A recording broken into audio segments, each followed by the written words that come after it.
Greetings, loved ones. Many abused children, adolescents, and their families are worried about getting involved with the court process. Today we're going to talk about going to court in sexual abuse cases and the fears and realities. Help us get these messages out. Please subscribe to our channel, follow us on Facebook, Instagram, and Twitter, hit the like button and the notification bell, and please share these messages with others. You could save a life. Many abused children, adolescents, and their families are worried about getting involved with the court process. They just may want to get on with their lives and leave the abuse in the past. They may be afraid of losing their privacy or feel embarrassed or ashamed about what happened. They may worry that going to court will cause more trauma and pain. These are all understandable concerns. So let's discuss these concerns. Fears like loss of privacy. The reality is, frequently when the victim is a child or adolescent, lawyers can ask that TV cameras are barred from the courtroom and that only necessary people be allowed to remain there, such as witnesses and law enforcement officers. Many cases never become high profile and settle quietly out of court. The court will do everything it can to protect your privacy, and responsible reporters have policies not to disclose the name of a child victim. However, it is possible that some people in your community will know or think they know who is involved. If this occurs, it can help to talk to school staff, spiritual leaders, and other parents about how they will handle the curiosity and questions of other children and adults. And it's important to reassure your child that it is the abuser, not your child, who is responsible for what is happening. Getting appropriate treatment for your child is often the best step you can take in helping your child deal with issues of loss of privacy. Other fears are fear of retaliation.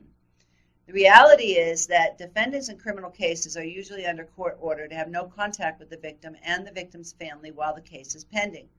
This may also be true in child custody or child protection cases. If you or your child are concerned about safety, you can take steps to make yourselves feel more secure.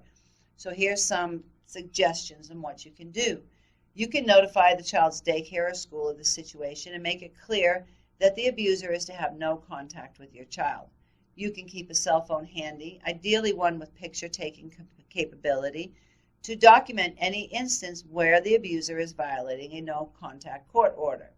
You can encourage children or adolescents to talk about their fears and be honest about the likelihood of a particular fear happening, and do your best to keep unrealistic fears in check. You can report threats or concerns about safety, for example, calls in the middle of the night or other texts that are threatening you. You can report this to law enforcement and your crime victim advocate and or the prosecuting attorney or civil attorney representing you and your family. All of these professionals can potentially take steps to address your safety. You can obtain information about a civil protective order, and child sexual abuse cases are frequently covered by domestic violence protective order laws and other types of protective orders, which are free and carry no court costs to obtain.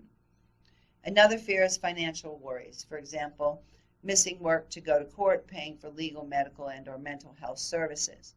The reality is this.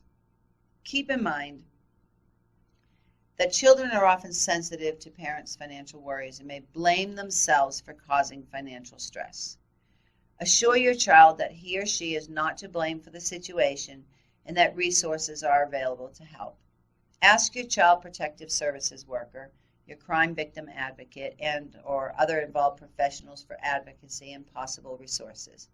Many states and communities offer financial assistance, including funds for crime victim compensation, even if the case is not prosecuted or does not result in a conviction.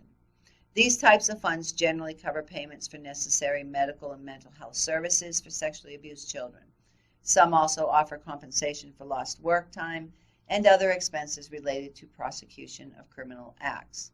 Ask your local law enforcement, civil attorney, prosecutor's office, crime victim advocate, or child protective services worker for information.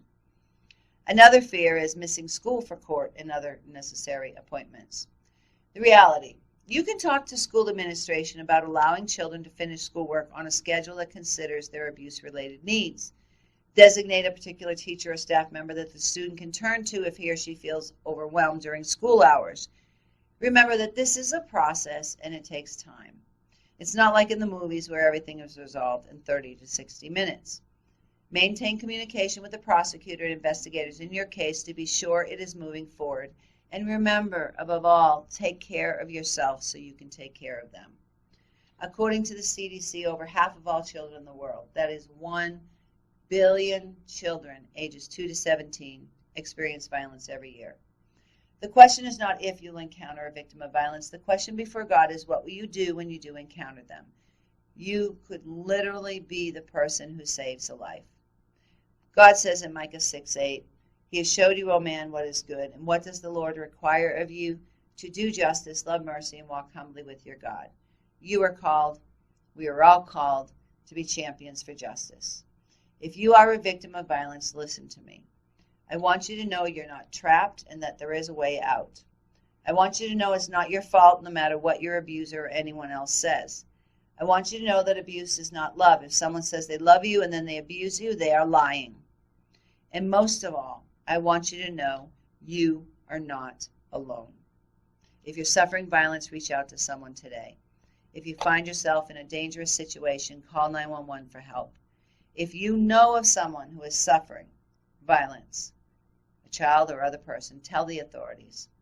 In our next episode, we will talk about the court process in cases of child sexual abuse and what the trial process will look like. Until then, God bless you.